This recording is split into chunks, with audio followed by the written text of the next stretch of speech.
Just for fun, I'm going to go ahead and rank the same books that James ranked, my son. So I'm going to go ahead and start with the one he started with, The Hobbit. I think that's what he started with. I've already ranked a couple of these, so you already know The Hobbit and The Lord of the Rings are both part of my personality. And Chronicles of Narnia. I've already ranked this one. Definitely shaped my childhood. I love both of these so much. How to Train My Dragon, How to Train Your Dragon. This one I definitely wasn't around when I was a child, at least not that I know of. So this one, I feel like it kind of became part of my personality mostly because my son got so into it. Um, this book, yeah, I'm just gonna go ahead and put it up here with part of my personality. Like reading it to my son was a wonderful experience. It took me a couple books to get into the series because I was expecting it to be more like the movies. But this book in particular that I have pictured here, this was the book that made me go, oh, this is so much deeper than what you think it is in the first few books. And then everything ties together and it's so beautiful. Love this. Absolutely love it. Percy Jackson. Um, I actually watched the movie before I read the book, and I feel like that's the correct way to do it because otherwise you just can't watch the movie.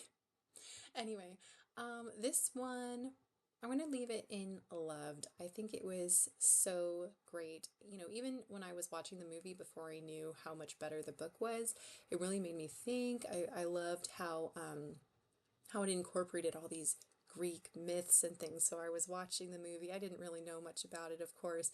And I was just like, oh, it's the Lotus Eaters, and oh, it's that. Like, oh, it's so cool. So I really, really appreciate that. All right. Then we've got a series of unfortunate events. So this book, you know what? I really love it. Like, I know some people don't love the ending. It didn't quite stick the landing, but I feel like reading it again with my child, we were able to kind of discuss some of the deeper meanings there and the morally gray ambiguity. I don't think the end actually forgives Olaf. I think it. Anyway, maybe I'll make some videos discussing each of these individually. So, all right, Sophie's World. This one definitely made me think. I feel like I could put it in shaped my childhood because it definitely was formative for my high school career, and it's one of the reasons why I decided to study philosophy in college. So you could even say it's part of my personality. I'm gonna go ahead and put it in made me think. I think this is where I had it before. All right, Harry Potter. Yeah, I'm a Potterhead. Maybe not like insanely, but I think it's enough of my personality that I'm gonna go ahead and leave it there. All right, Phantom Toll Booth. I it made me think, right? I love it. I don't know that it's part of my personality, but I I definitely watched the cartoon several times.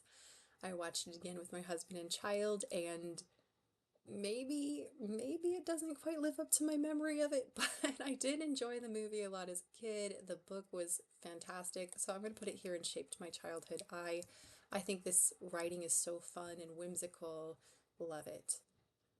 Let's go ahead and do Animal Farm.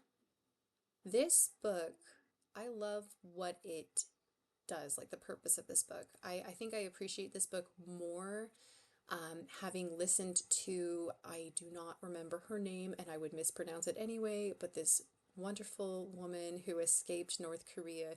She talked on an interview with Jordan Peterson about how Animal Farm really helped her see what North Korea is like. And so I feel like that made me appreciate this more.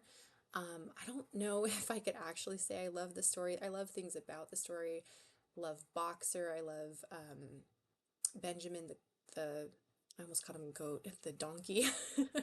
All right, I love those characters. I love what it does, but I'm gonna leave it down in it made me think because it really I feel like it's one of the best ways to view communism, and that's why I read it to my son so that he could, as we were studying that time period in history with Hitler and Stalin and everything, I was like, let's go ahead and read this, and then you can kind of understand that brainwashing and um, the way governments work. And, it's not like communist is the only negative government, right? As I read it another time with my son, I realized how it has commentary on capitalism as well. So I thought that was really interesting. Okay, and then I'm going to end this video with Keeper of the Lost Cities. I, my friend told me about this book years and years ago, and I just never got around to it. I don't know what it was, but I was like, I don't have time to read this big fat book. I guess it's not that big, but anyway, so I finally pushed myself and I read the book and I really enjoyed it. I really enjoyed the first book, and then the next book I liked it even more. And then pretty soon I became addicted to these books and I would read them in like 2 days. Even though the books got longer and longer, man, I'm gonna put it as part of my personality because I'm probably gonna have to make a video about the similarities between me and Sophie. I love this book. I love Sophie. I love all the characters here. And I swear, if I had this book as a 12-year-old girl, I would not leave this book. I would just live in this book. All right. With that, these are my rankings for these books that my son has also shared with me.